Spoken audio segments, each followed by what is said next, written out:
tentang perbedaan doa iftitah dengan istiftah. Khusus untuk di kita, kan umumnya ada yang baca Allahumma ba'id, kan? Ada yang baca wajjahtu, kan? Baik, wajjahtu atau inni wajjahtu? Baik, wajjahtu. Yang wajjahtu saja, angkat tangan. Yang inni wajjahtu? Yang nggak punya wajah? Masya Allah, Anda maunya apa sebetulnya? Ini susah gitu. Baik, kita hadirkan dulu sebentar. Akar persoalannya, baik. Bacaan ini sering dikaitkan dengan ormas tertentu. Ya, yang sering saya tampak di masyarakat, pokoknya kalau Allah Muba'id, itu Muhammadiyah atau Persis gitu kan. Kalau yang wajah tuh, atau ini wajah tuh, itu NU gitu kan. Masya Allah. Bahkan seleksi sekolah pun diterkait dengan hal ini. Kalau nggak baca itu salah jawabannya. Kan jadi keterlaluan menurut saya nih. Ya. Kasian gitu, anak dari sejak dini dipakemkan dengan tertentu dan dia ditutup. Nah, ini berbahaya di sini.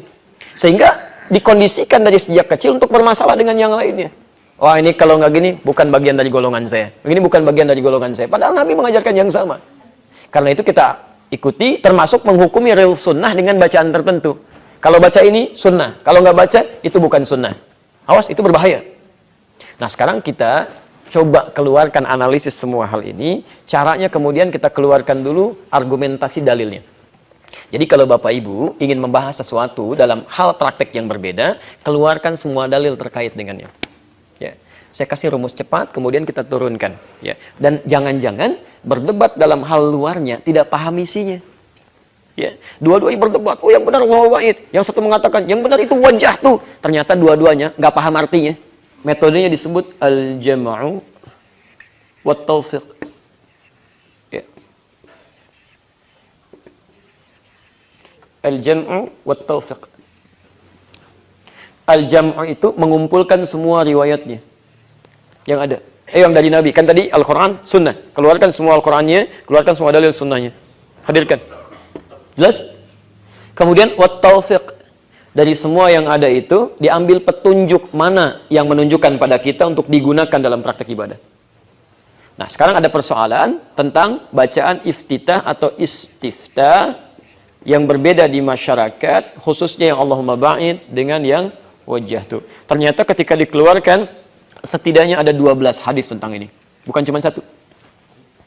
Ada praktek yang menggunakan Allahumma ba'id, kita turunkan Al-Bukhari nomor hadis 711 misalnya. Kemudian ada yang menggunakan wajah itu di hadis Muslim nomor hadis 1848. Dan saya waktu ke Indonesia saya perhatikan wajah tuhnya ada yang pakai ini juga. Ini wajah tuh.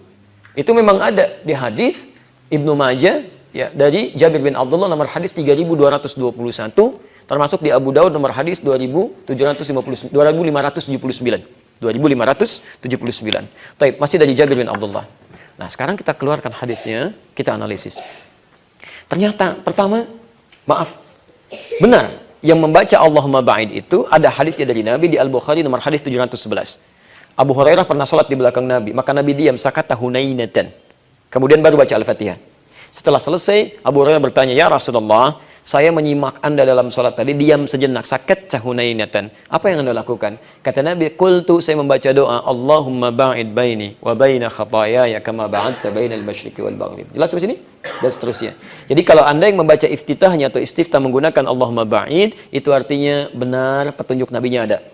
Jelas? Baik. Sekarang bagaimana dengan wajah itu? Ternyata ada juga di hadis Muslim nomor hadis 1848. Kita dengar hadisnya dari Ali bin Abi Thalib. Dari Ali bin Abi Thalib radhiyallahu taala anhu. Kata beliau, "Shallaitu khalfa Rasulillah sallallahu alaihi wasallam." Saya pernah salat di belakang Rasulullah sallallahu alaihi wasallam. Fastaftaha. Maka beliau membaca doa istiftahnya dengan wajjahtu wajhiya lilladzi fataras samawati wal ard dan seterusnya hadis. Jadi yang baca wajjahtu pun itu benar karena ada hadisnya di hadis Muslim nomor hadis 1848 dari Ali bin Abi Thalib. Jelas sampai sini? Nah, sekarang saya mau baca inni wajjahtu. Cari dulu hadisnya, ada nggak? Kalau ada kita ambil. Kalau nggak ada, kita tinggalkan. Ternyata ada di Ibnu Majah nomor hadis 3221 dengan juga di Abu Daud nomor hadis 2579. Dari Jabir bin Abdullah, bukan Abu Hurairah, bukan Ali, dan bukan keduanya, tapi Jabir bin Abdullah radhiyallahu taala anhuma. Saya bacakan, Ra'aitu Rasulullah sallallahu alaihi wasallam. Saya sering kali melihat Rasulullah sallallahu alaihi wasallam hina yadhbah, fokus. Setiap kali akan menyembelih hewan kurban. Aqbalal qiblah, menghadapkan hewannya ke arah kiblat. Thumma qala, kemudian mengatakan, Allahumma hadza min Muhammad wa ali Muhammad wa umat Muhammad. Ya Allah, mohon terima korban ini dari Muhammad, keluarga besar Muhammad, dan dari umat Muhammad. Izin ya, nanti kalau Idul Adha atau mau korban, tolong ikuti tahapan sunnahnya, pahalanya banyak. Begitu dijatuhkan, hadapkan dulu ke kiblat hewannya. Setelah itu tujukan untuk siapa korbannya. Ya Allah, korban ini untuk si fulan. Thumma qala bismillahi Allahu akbar. Kemudian katakan bismillahi Allahu akbar, kemudian sembelih. Setelah itu belum selesai. Thumma qala, kemudian masih dalam menghadap kiblat, entah yang menyembelihnya atau yang berkorbannya, dia katakan langsung, inni wajjahtu wajhiya lilladzi fataras samawati wal arda, dan seterusnya hadis. Ternyata kalimat inni wajjahtu itu saya pernah teliti langsung di 1235 kitab hadis. Semuanya menunjuk pada prosesi penyembelihan hewan kurban atau proses lontar jumrah. Jadi tidak ada satupun kalimat inni wajjahtu yang menggunakan inni itu yang digunakan dalam sholat sebagai doa iftitah. Jadi yang baca inni wajjahtu itu bukan bacaan iftitah, itu bacaan saat menyembelih hewan kurban atau saat lontar jumrah. Jelas sampai sini? Baik, kalau Anda ingin bacakan dalam sholat, bacakan yang wajjahtu saja. Ustaz, tapi kan ada di Quran, surah Al-An'am ke-6, surah ayat ke-79. Nabi Ibrahim aja baca ini wajjahtu, Nabi Ibrahim baca ini wajjahtu. Masa kita yang bukan Nabi nggak boleh baca itu? Mas, tolong lihat dulu Nabi Ibrahim kapan bacanya. Dalam suasana apa? Itu bukan dalam suasana sedang sholat, sedang mencari keyakinan kepada Allah ketika melihat matahari, lihat bulan, lihat macam-macam. Setelah itu beliau kemudian berpasrah diri kepada Allah, bukan dalam konteks sedang sholat. Sholat kita itu diatur Nabi, ada contohnya. Sahabat aja salah diluruskan oleh Nabi, kita yang bukan sahabat masa nggak mau ngikutin Nabi? Itu yang agak aneh ya. Baik, ternyata saya sampai pergi tuh ke ujung Jawa Tengah. Saya cek di mana anak-anak ini belajar. Sumbernya di sini. Sampai saya koleksi kitab-kitab dari teman-teman yang di Ormas itu. Saya beli yang dari Muhammadiyah, yang dari NU, yang dari macam-macam. Ternyata di semua kitab yang aslinya itu nggak ada ininya, Pak. Entah kenapa kemudian tersebar di masyarakat, buku yang tipis-tipis itu ada tambahan ininya. Mungkin itu yang harus sedikit diluruskan tuh anak-anak kita yang sedang belajar. Mohon izin ya, tolong untuk anak-anak Bapak Ibu agak ketat ya. Jangan biarkan dia salah. Nanti jadi kebiasaan. Ya, pelan-pelan diajarkan dengan baik. Kalau bisa ngajarkan yang benar, jangan ajarkan yang salah. Jelas sampai sini? Nah, kalau sudah jelas, yang penting-penting Anda lihat kapan Nabi baca Allahumma ba'id, kapan Nabi baca wajjahtu. Nggak pakai oh. Kapan Nabi baca? Dan bagaimana kita mempraktekannya?